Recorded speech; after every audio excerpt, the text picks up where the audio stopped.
ધારીના પ્રજ્ઞેશભાઈ ભટ્ટ અને તેમના પત્ની રિદ્ધિબેન પ્રજ્ઞેશભાઈ ભટ્ટ દ્વારા તેમના દીકરા વેદાંશ ભટ્ટનો જન્મદિવસ મનોરોગી પ્રભુજી માનવ મંદિર ખાતે ઉજવણી કરીને ઉત્તમ ઉદાહરણ પૂરું પાડ્યું હતું। ધારી ખાતે રહેતા પ્રજ્ઞેશભાઈ ભટ્ટ દ્વારા તેમના સુપુત્ર વેદાંશનો જન્મદિવસ હોય છે નિમિત્તે ભટ્ટ પરિવાર દ્વારા ધારી તાલુકાના ધારીના તુલસીશ્યામ રોડ ઉપર આવેલ માનવ મંદિર ખાતે પહોંચ્યા હતા। ત્યાં ઘણી સંખ્યામાં સમાજથી તરછોડેલા મનોરોગી પ્રભુજીની તમામ દેખરેખ માનવ મંદિર ટ્રસ્ટ દ્વારા કરવામાં આવે છે। ત્યારે ભટ્ટ પરિવાર મનોરોગી સાથે મળી જન્મદિવસની ઉજવણી કરી હતી। ભટ્ટ પરિવાર દ્વારા તમામ મનોરોગી પ્રભુજી સાથે મ્યુઝિક પાર્ટીનું પણ આયોજન હાથ ધર્યું હતું। તમામ પ્રભુજીને ભોજનની પણ વ્યવસ્થા ભટ્ટ પરિવાર દ્વારા કરવામાં આવી હતી, જેમાં ધર્મેશભાઈ સાવલિયા, અલકાબેન સાવલિયા ખાસ ઉપસ્થિત રહ્યા હતા। જે કેસી ગુજરાતી સાથે સંજય વાળા, ધારી।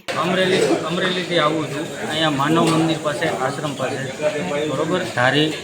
અમે અમારા વેદાંશનો બર્થડે સેલિબ્રેશન કરવા માટે આવ્યા હતા, બધાને જમાડી અને બહુ આનંદ થયો છે સેવા આપી। અહીંયા આવીને તમને કેવું લાગ્યું માનવ મંદિર? માનવ મંદિરે અહીંયા આવી અને એવું સરસ લાગ્યું કે આમ અદ્ભુત હતું બધું। આજે વેદાંતભાઈનો બર્થડે છે, પ્રજ્ઞેશભાઈ વેદાંતભાઈને હેપી બર્થડે પહેલા પ્રથમ તો અમે બધા કહી દઈ। અને પ્રજ્ઞેશભાઈ આવ્યા છે અમરેલીથી માનવ મંદિરે પ્રભુજી પાસે ખૂબ આનંદ બધા જમાડવાતા હતા। તો પ્રજ્ઞેશભાઈને એવી ઈચ્છા થઈ કે આજે માનવ મંદિરે મ્યુઝિક પાર્ટી લઈને આવ્યા હતા, એમાં પ્રભુજી ખૂબ આનંદ કર્યો, ખૂબ બધાને બહુ સરસ નાચ્યા એમાં અને બહુ આનંદ થયો। પ્રજ્ઞેશભાઈ તમને કેવું લાગ્યું? તમને બેનને બેન બહુ મજા આવી?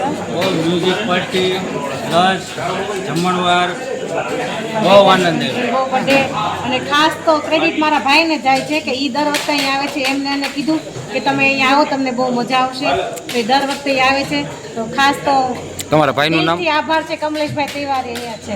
હા, કમલેશભાઈ તિવારીને ખૂબ ખૂબ ધન્યવાદ બેનને અને વેદાંતભાઈને અને બધાને તેડીને આવ્યા, જિગ્નેશભાઈને ખૂબ ખૂબ ધન્યવાદ આપી છે અમારા માનવ મંદિર આખા પરિવાર તરફથી।